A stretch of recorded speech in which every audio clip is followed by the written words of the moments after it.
अब सखियां चारों दुल्हा सरकार को लेकर के कोहबर में जाती हैं। वहां की रस्म पूरी करने के बाद सखियां राम जी से एक हंसी मजाक करने लगी।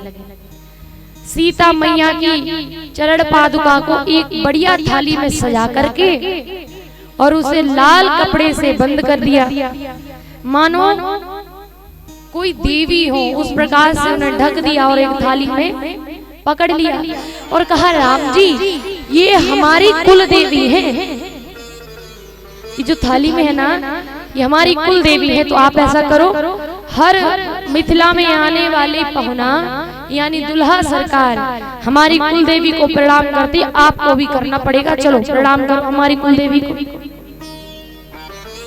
राम जी ने कहा, देखो चाहे कुल देवी हो या कुल देवता, हम अपने से बड़ा भगवान काहू को नहीं मानते, हमसे बड़ा कोई भगवान नहीं है, हम किसी को प्रणाम नहीं करें। क्योंकि राम जी तो सब जानते कि इसके अंदर कुल देवी नहीं सीता मैया की चरण पादुका रखी हुई है। अब लक्ष्मण जी से बोली सखियां, देखो छोटे सरकार तुम्हारे भैया ने तो सुना नहीं, तो ऐसा करो आप ही हमारी कुल देवी का मान रख लो और हमारी कुल देवी को प्रणाम कर लो। लक्ष्मण जी बोले, जौन काम हमारा भैया ना करें वो हम बिल्कुल नहीं करते, जो काम मेरे भैया नहीं करते उसे हम देखते भी नहीं, यानी हम बिल्कुल नहीं करेंगे। शत्रुघ्न जी से सखियों ने कहा, तुम ही प्रणाम कर लो। बोले, जब हमारे बड़े भैया नहीं कर रहे, हमसे बड़े भैया नहीं कर रहे, राम भैया नहीं कर रहे, तो हम काहे करें, हम भी नहीं करेंगे प्रणाम। अब सखियां कहते हैं, ये तो बड़े चालाक हैं, अब एक ही रह गए हैं भरत जी। भरत जी से कहा, आप ही हमारी कुल देवी को प्रणाम कर लो, तुम्हारे राम भैया प्रसन्न हो जाएंगे। जैसे ही बोला कि आप हमारी कुल देवी को प्रणाम कर लो, राम भैया प्रसन्न हो जाएंगे। और भरत को चाहिए क्या, यही तो चाहिए कि राम जी प्रसन्न रहें। भरत जी को जैसे ही पता चला भैया की खुशी, खड़े खड़े प्रणाम नहीं किया, लेट गए जमीन पर और दंडवत प्रणाम कर लिया। अब सखियों ने थाल पोस हटा दिया, का ये देखो भरत जी ने चप्पल देवी को प्रणाम किया है, जूता भगवान को प्रणाम किया है। सभी लोग ताली बजाओ। सखियों ने ताली बजाई, अरे वाह देखो भरत जी ने जूता भगवान को प्रणाम कर लिया। अब लक्ष्मण भैया बोले, क्यों भरत जी? भरत भैया, जब हमने प्रणाम नहीं किया, राम भैया ने नहीं प्रणाम किया, शत्रुघ्न ने प्रणाम नहीं किया, तुमने काहे प्रणाम कर लिया? बोले, उन्होंने कहा कि राम भैया की खुशी। तो बोले, ये खुशी अवध में जाके दिखा देते, जरूरी थी यहाँ पर नाक कटवाने का? भाभी की चप्पल को प्रणाम कर लिया। आज भरत जी बोले, भैया लक्ष्मण, हमने नाक कटाई नहीं है, नाक बढ़ाई है। क्यों? क्योंकि जो भाभी आज से हमारे भैया की हो गई, तो भैया को हम मानते हैं अपना पिता, और भाभी हो गई मेरी माँ। और इतने वर्षों बाद यानी जन्म लिया है तब से अब मैंने अपनी असली माँ के चरण पादुका को प्रणाम कर लिया है, तो इसमें नाक कटी या बड़ी? सखियां बोली, तो चारों की चारों बड़े चालाक हैं, बड़े अच्छे से बात घुमाना जानते हैं। अब एक कमरे में चारों पहुना सरकार को ले जाया गया, 4 दुल्हन बैठी हैं वहां पर। अब बोले राम जी से, देखो बड़े राजकुमार जी, आप अपनी बहुरानी को ढूंढ लो और ले जाओ, इन 4 में से आप बता दीजिएगा आपकी बहुरानी कौन है। अब राम जी तो भाई अंतर्यामी, वो कैसे किसी दूसरी स्त्री को छू सकते हैं या फिर चुन सकते हैं? सीता मैया को की तरफ जैसे ही इशारा किया, सच में सही निकला, सीता जी निकली। बोले, ठीक है तुम्हारी जोड़ी तो बन गई, अब तुम आगे रस्म में बढ़ो। भरत जी से कहा, तुम भी अपनी चुनिएगा। भरत जी ने भी अपनी पत्नी को चुन लिया। लक्ष्मण बोले, देखो अब हम नहीं चुनेंगे। अरे तो क्या हुआ, हमारा भाई शत्रुघ्न छोटा है, तो क्या हर बार उसका नंबर पीछे ही आएगा? आज मैं नहीं, शत्रुघ्न चुनेगा। शत्रुघ्न जी सोचे इसमें से जो सबसे छोटी होगी वही मेरी होगी। जो सबसे छोटी थी उसकी तरफ इशारा किया, वास्तव में वो सुतकीर्ति जी निकल आई और शत्रुघ्न भैया भी लेकर चले गए। अब बचे लक्ष्मण भैया। अब सारी सखियों को खुन्नस तो लक्ष्मण भैया ही पे है, सारी गुस्सा सारी गाली उन्हीं सुनानी है। बोले अब बता, बोले अब बताएगा, एक बची वो मेरी ही होगी।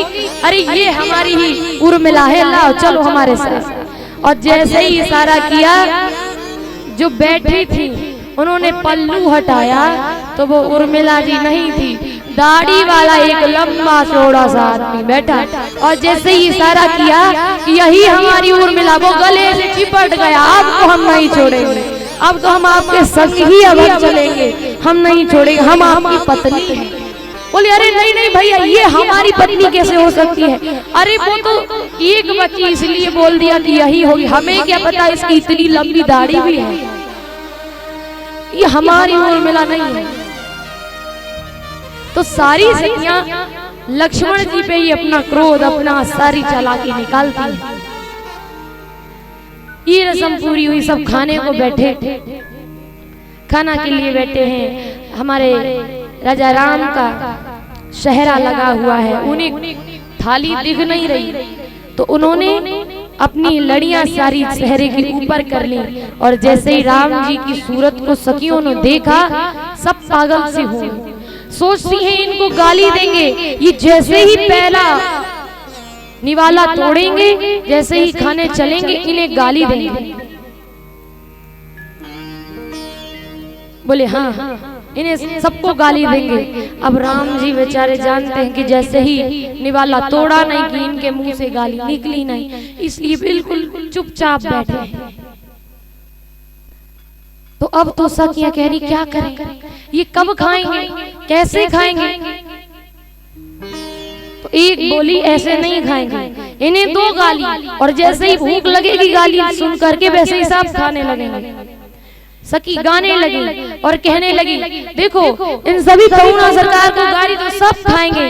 और सारी सखियां मिलकर के राम जी को गाली देने लगी कि सखी दे पहुना जी के गारी ऐसन ना कहिए, कि सखी दे दुल्हा जी के गारी ऐसन ना कहिए।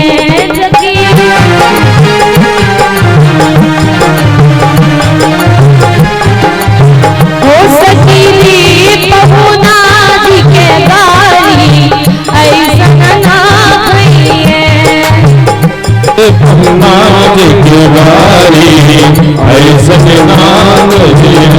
सखी दे दुल्हा जी के गारी ऐसन ना कहिए।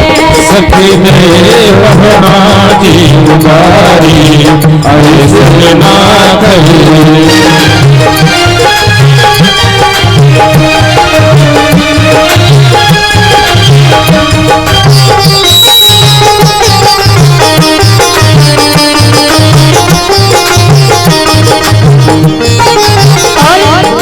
सखी बोली पहली गाली इनके गुरु जी के,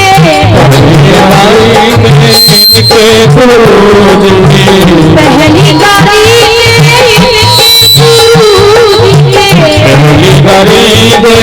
इनके गुरु जी के, पागल पागल दाढ़ी कोई सजना सखी दे पहुना जी को गारी ऐसन ना कहिए।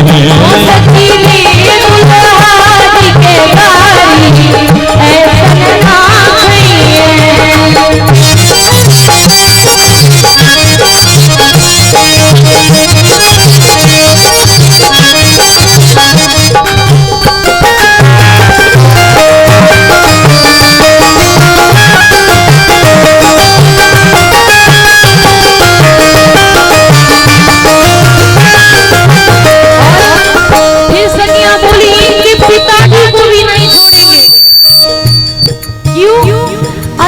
पिताजी की हर खबर मुझे पता है। क्यों?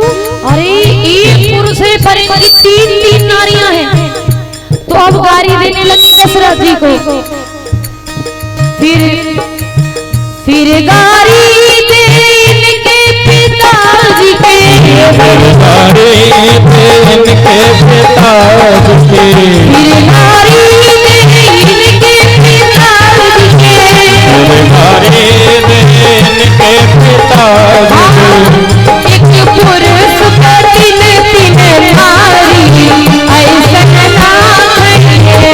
सखी देव महादेव गारी ऐसन ना कहिए। ओ सखी देव महादेव गारी ऐसन ना कहिए।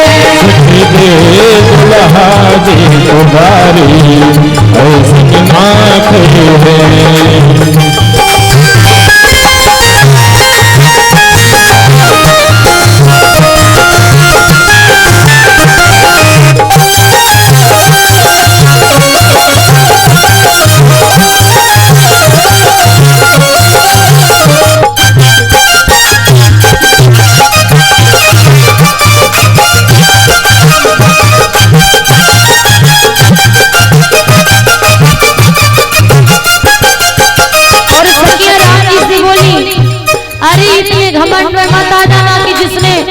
इतने 10,000 राजाओं ने धनुष नहीं तोड़ पाया और हमने तोड़ दिया। इसका गुमान करके मत बैठना, क्योंकि हमारी मिथिला की वजह से ही आपने धनुष तोड़ा है।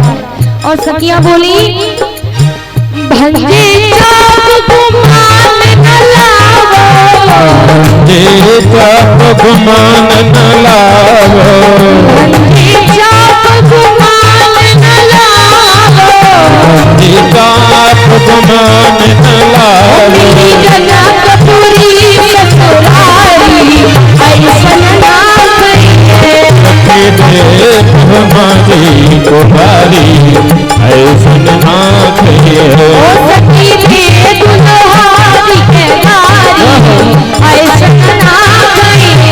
ओ सखी देव महादेव गारी ऐसन ना कहिए। सखी देव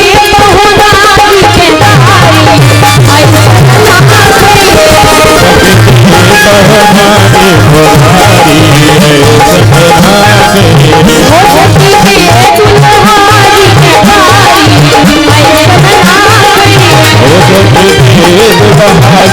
ऐसन ना कहिए।